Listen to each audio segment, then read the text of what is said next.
Welcome to Mentally Healthy. We're so glad you're here. We are very proud to welcome and introduce Innovative Products as the sponsor for today's video and content. IPP supports the ongoing mission of Mentally Healthy and our affiliations. As Innovative Products' tagline outlines, Mentally Healthy honors discovering the possibilities together. Let's take a moment to relax and breathe. Today, we're going to learn and explore 5 stages of grief and how the grieving process heals. It's important to remember that the grieving process can be complex, and it isn't the same for everyone. If you or a loved one is dealing with loss, it can be helpful to learn more about the grieving process. Allowing room to experience grief in your own way can help you heal after loss. These steps may not be followed exactly, or other feelings may surface after you thought you were through the stages of grieving. Here we share the 5 stages of grief, along with a few ways to help someone who is grieving after a death or breakup. The 5 stages of grief is a theory developed by psychiatrist Elizabeth Kubler-Ross. It suggests that we go through 5 distinct stages after the loss of a loved one. These stages are denial, anger, bargaining, depression, and finally acceptance. If you're ready, let's get started. Number 1. Denial. In the first stage of the grieving process, denial helps us minimize the overwhelming pain of loss. As we process the reality of our loss, we are also trying to survive emotional pain. It can be hard to believe we have lost an important person in our lives, especially when we may have just spoken with them the previous week or even the previous day. During this stage in grieving, our reality has shifted completely. It can take our minds time to adjust to our new reality. We reflect on the experiences we've shared with the person we lost, and we might find ourselves wondering how to move forward in life without this person. This is a lot of information to explore and a lot of painful imagery to process. Denial attempts to slow this process down and take us through it one step at a time, rather than risk the potential of feeling overwhelmed by our emotions. Denial is not only an attempt to pretend that the loss does not exist. We are also trying to absorb and understand what is happening. Number 2. Anger. The second stage in grieving is anger. We are trying to adjust to a new reality and are likely experiencing extreme emotional discomfort. There is so much to process that anger may feel like it allows us an emotional outlet. Keep in mind that anger does not require us to be very vulnerable. However, it may feel more socially acceptable than admitting we are scared. Anger allows us to express emotion with less fear of judgment or rejection. Anger also tends to be the first thing we feel when starting to release emotions related to loss. This can leave us feeling isolated in our experience.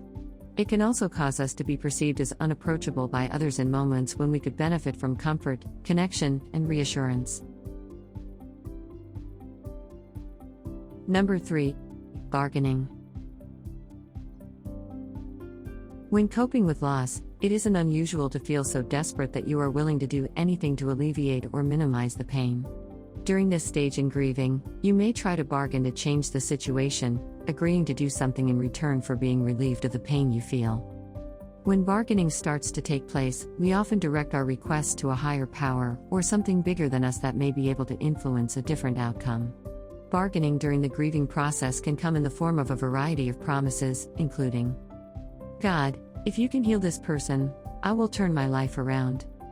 I promise to be better if you will let this person live.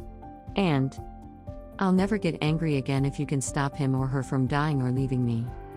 There is an acute awareness of our humanness in this stage of grieving, when we realize that there is nothing we can do to influence change or create a better end result. Bargaining comes from a feeling of helplessness and gives us a perceived sense of control over something that feels so out of control. During bargaining, we tend to focus on our personal faults or regrets. We might look back at our interactions with the person we are losing and note all the times we felt disconnected or may have caused them pain. It is common to recall times when we may have said things we did not mean and wish we could go back and behave differently. We also sometimes make the drastic assumption that if things had played out differently, we would not be in such an emotionally painful place in our lives. Number 4. Depression. During our experience of processing grief, there comes a time when our imaginations calm down and we slowly start to look at the reality of our present situation. Bargaining no longer feels like an option and we are faced with what is happening. In this stage of grieving, we start to feel the loss of our loved one more abundantly. Our panic begins to subside, the emotional fog begins to clear, and the loss feels more present and unavoidable. In those moments, we tend to pull inward as the sadness grows. We might find ourselves retreating, being less sociable, and reaching out less to others about what we are going through. Although this is a very natural stage in the grieving process, dealing with depression after the loss of a loved one can be extremely isolating. Number 5. Acceptance. The last of the 5 stages of grief is acceptance. When we come to a place of acceptance, it is not that we no longer feel the pain of loss. Instead, we are no longer resisting the reality of our situation, and we are not struggling to make it something different. Sadness and regret can still be present in this phase. But the emotional survival tactics of denial, bargaining, and anger are less likely to be present during this phase of the grieving process. This concludes our video on the 5 stages of grief and how the grieving process heals. There is no specific time period for any of these stages. One person may experience the stages quickly, such as in a matter of weeks, whereas another person may take months or even years to move through the stages of grieving. Whatever time it takes for you to move through these stages is perfectly normal.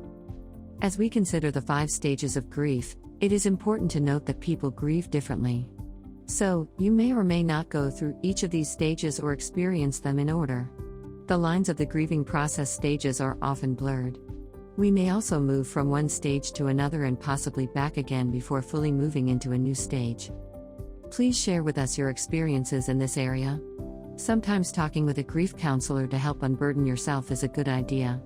Finding a therapist who truly specializes in this area has shown to be very beneficial to most. Your friends here at Mentally Healthy support the American Psychological Association for finding a good therapist and ensuring you work with a qualified professional who has background and expertise that will benefit you and your specific needs. We are not affiliated with that organization and receive no special compensation for recommending them. We just recognize the importance of finding qualified professionals to help us when help is needed. Another great resource is also available for those that can take advantage of it. For all our viewers that reside in the United States, a hotline is available to act as an immediate response lifeline center for all suicide and crisis events. Just call or text the number 988, local rates may apply, to immediately be placed in touch with someone you can talk to. If you are a U.S. veteran or military service member, you may text the U.S. Veterans Crisis Line directly at 838-255. Both of these resources will also be placed in the description area of this video. Use these trusted resources as needed. Well, that's all for today. Thanks so much for joining us at Mentally Healthy. If you've enjoyed our video, please like it, and consider subscribing to our channel, as we have lots of great new content in store for you. Subscribing, liking, and clicking the notification bell keeps you connected to us, and truly helps our channel grow. Here's a few other great videos from our channel you can visit right now. Until next time, stay mentally healthy.